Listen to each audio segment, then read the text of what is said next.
Welcome to mediamelanie TV. Today I'm back to talk about the summer I turned pretty season 3 and preview what we could potentially see in episode 8. Coming off of episode 7 last hurrah, I don't know about you, but I am still reeling from that beach scene and Conrad's confession. I have been waiting for this all season and it could not have been delivered better. So, questions from the end of the last episode. Is Belly going to end up calling off the wedding because she is catching the feels and finally admitting to herself that she still has feelings for Conrad? And conversely, Conrad admitting that he has feelings for Belly. The thing that I've been talking about all season in my previews is we still have not seen the punch from the trailer. I've been saying, okay, maybe it'll be in the next episode, maybe the next one, but I'm feeling pretty confident we could finally see it in episode 8 following this bachelorette party night, which was very debauchery forward, and some things came out that prompted some responses. Most importantly, Conrad finding out about Cabo and approaching Belly about it. And I think he was pretty shocked that she already knew. And the words Belly said to him, get out of here. So, moving into episode 8, I've come up with some potential title names. You guys let me know what you think is the best one. And hey, I know I'm just kind of throwing darts into the dark here, but it is fun theorizing. So, Last Hope, Last Wish, Last Straw, Last Words, Last Light, Last Night, and Last Breath. I think they could all work in some capacity, but I kind of feel like the Last Hope is maybe the most fitting, but also Last Straw would be pretty good as well because it would really denote everything falling apart and Conrad's confession being Belly's last straw and calling off the wedding with Jere. Is it also possible that Jere could be the one to call off the wedding? He realizes Conrad confessed his feelings to Belly when Jere finds out not only about Christmas, but also the fact that he did not know about Adam and Kaylee's affair, and Conrad told Belly about it. So I've got to imagine Belly withholding those two things from Jeremiah are not going to make him happy, but at the same time, a little bit hypocritical given the fact that he didn't even tell Belly he was going to Cabo in the first place. She found out from that pop up while they were both looking on his computer. And also the fact that Jeremiah didn't say he hooked up with Lacey Barone. And yes, they were technically on a break, but I have never been supportive of this. And I just don't think it was right of Jer. And this lends itself even more to the fact that Jeremiah really is much more like his dad than Conrad. Conrad saying he never even looked at another girl when he was with Belly. We all know that Jer's still looking at other girls. Hello, telling Conrad that Annika's hot.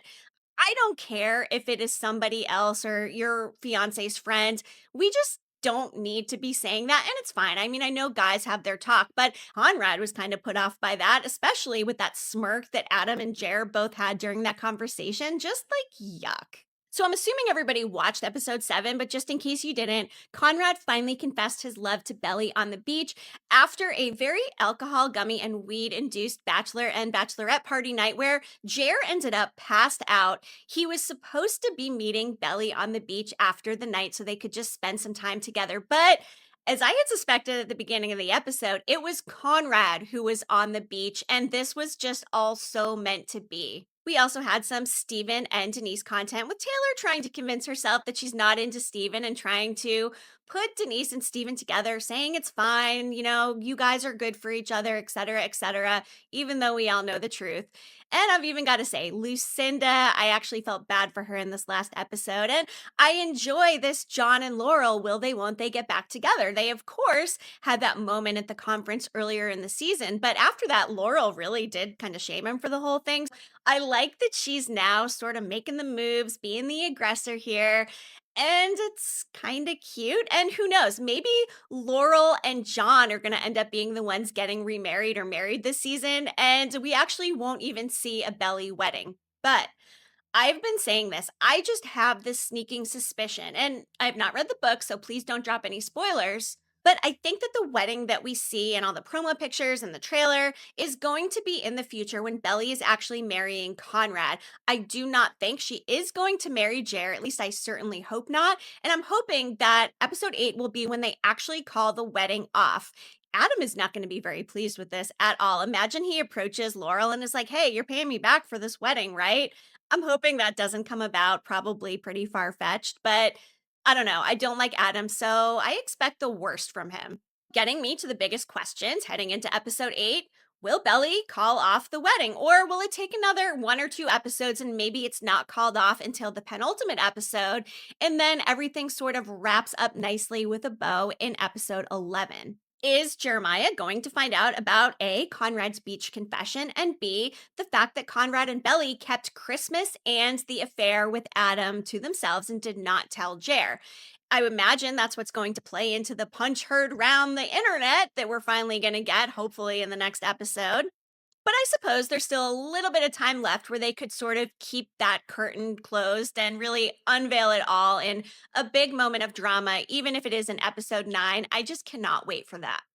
And then we've still got that big scene where Belly and Jeremiah are actually talking it out because Jeremiah very clearly knows about Belly and Conrad, and Belly's like, hey, nothing to see here. And more importantly, does Conrad step up for Belly and his love for her, or does he step aside? And with the old adage, if you love somebody, let them go, Conrad's been trying to do that, albeit very unsuccessfully. But now that Jere has sort of vindicated him and said, hey, you don't need to take care of me anymore. I mean, okay, Jere doesn't know that Conrad promised Susanna he would be looking after Jere, but this is really putting Conrad on an island by himself. I was almost kind of hoping Agnes was going to show up just to be a friend to him, because watching him on that beach, just embracing and sort of hugging himself to calm down his nervous system, probably get rid of that anxiety, Conrad could use a friend. And Agnes has been a great friend to him, even though she's got feelings for him as well.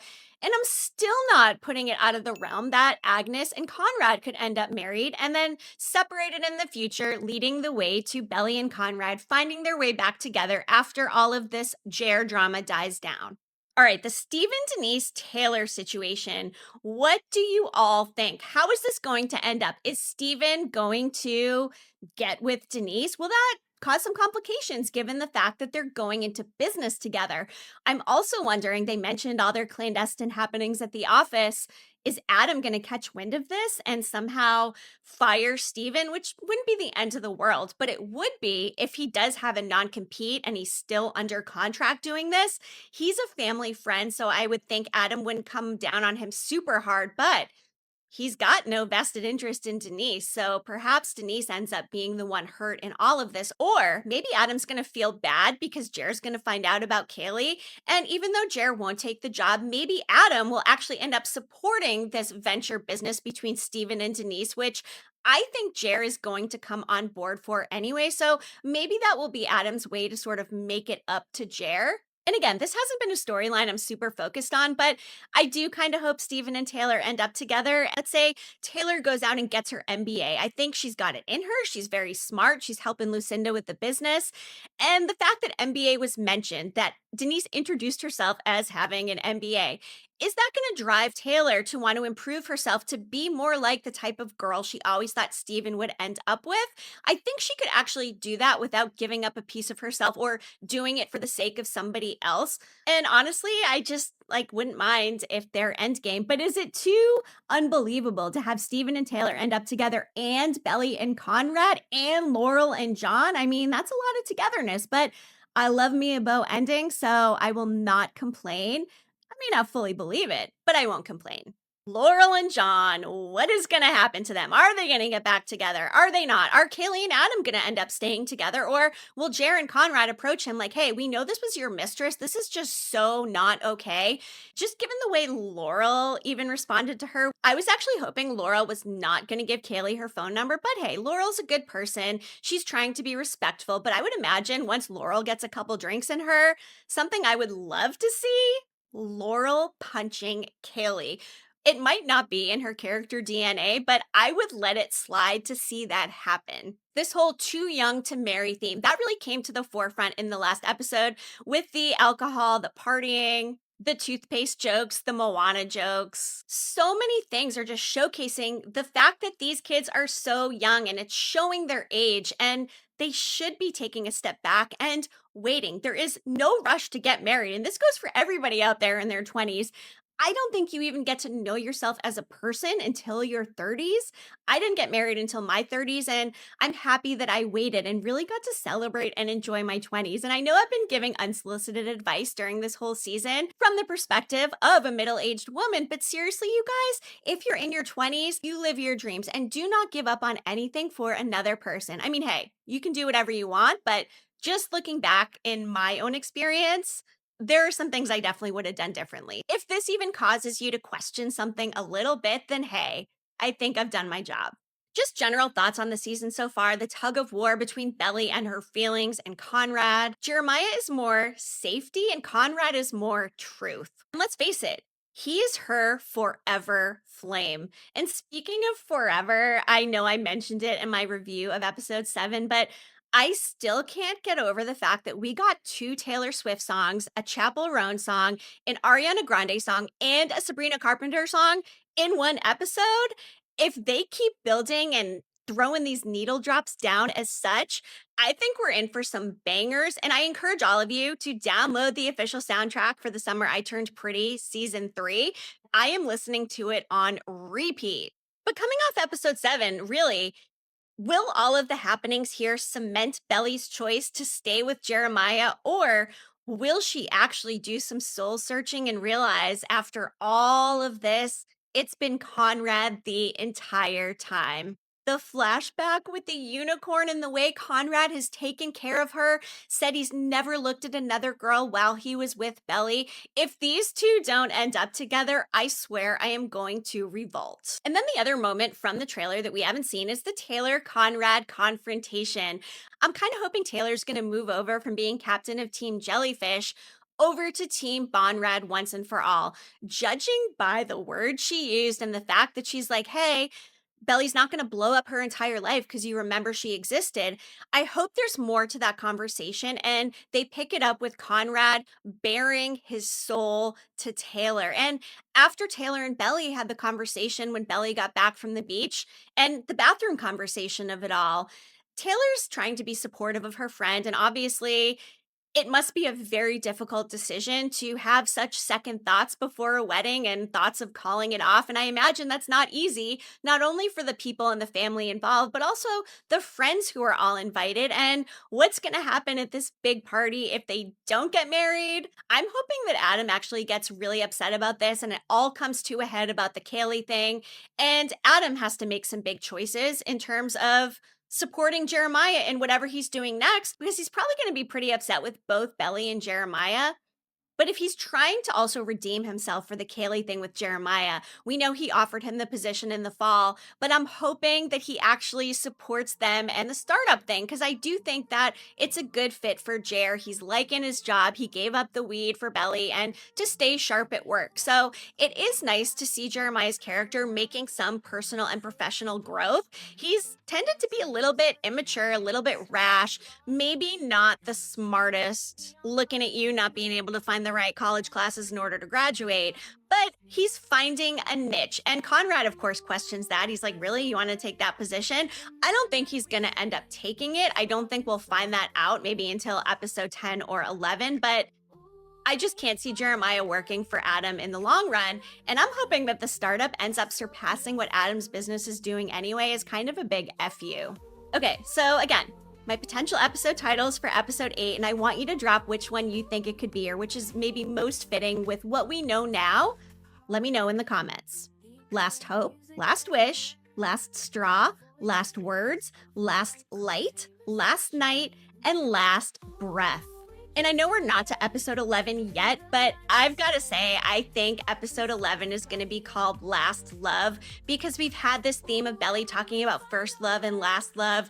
I think it's going to be called Last Love, and I think her and Conrad will be endgame, whether that is in the present day or in a flash forward. Who is with me? I think we are all on the edge of our seats to see what happens next. And I'm curious, did everybody else think that episode 7 was maybe one of the strongest, if not the strongest of the whole season? And if we're building the momentum and they all get even better from here, we are in for such a treat. All right, well, episode 8 coming soon.